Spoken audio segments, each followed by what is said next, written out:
got to mine. I'd unassuming.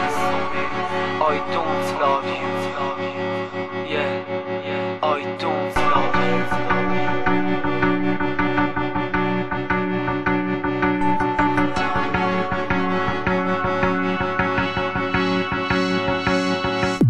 میگن تو رو دوست داره خیلی، ما که از تو ندیدیم هیچ خیری. دیگه دوست داشتنت برام گنگه، فهمیدم دور و برم پر از گرگه. از عشقم گرفته تا دوست و رفیق، بگو چرا رفتی و منو دادی فریب.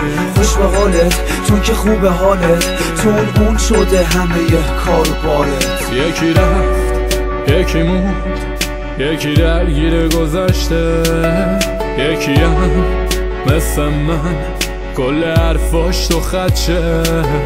تو روزا غروبا دل به تنهایی میبنده، همه جا یه صداست که هیچکی دنبالش نگشته. دو همه لحظه ها کسی نی جز من و آسمون و بارون و قطره ها. دو همه لحظه ها کسی نی جز من و آسمون و بارون و قطره ها. فاز سنگینی اتاق و احاطه کرده، با رفتنت خونه شده ماتم کده. توی دل روح جای یه زخمه، بی تو زندگی کردن آخ چه سخته. چند وقته توی 7 روز هفته کارم شده نگاه به اون خواب عکسه. حبس الان نفسم تو سینه، دارم میرم و میمونه یه وصیت نامه. تعجب نکن اگه روی مورت نیستم، یه نمه پرتم ادار و برم، چون خیلی سعی کردم احساساتی نشم و یکی از این دو مسیر و اشتباهی نرم.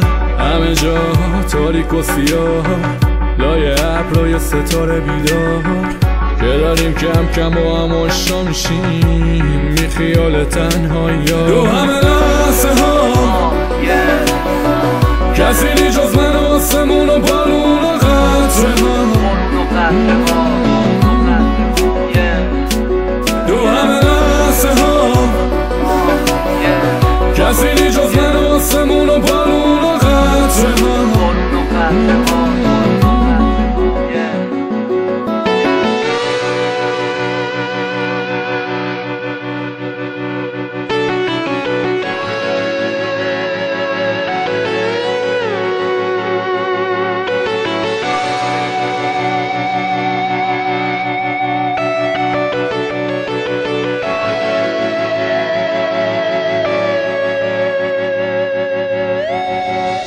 بازم غروب شده بلند شدم از رخت خوابم، تو نیستی پیشم پس بد حالم. روبروی من همیشه یه سرابه، وقت من کابوس توی یه خوابه. چرا من چون کسی رو نداشتم، همه حرفامو با خون رو دیوار نوشتم. به همه بگو این وصیت نامش، بهشون بگو من بودم پایم. بهشون بگو چرا بند و آب دادی، چرا منو بازیچه دست این و اون دادی. شدی برا همه یه انگشتم و قیافتو دیدی شدی شبیه دیوونه ها. عکساتو جلو چشام آتیش زدنی، هیچی نگو فقط تو چشام زور نزن. نیستی ببینی تو جوونی پیر شدم، دیگه از تو اون عشق لعنتی سیر شدم. محمد دیده، محمد دیده اند بابک افتخار.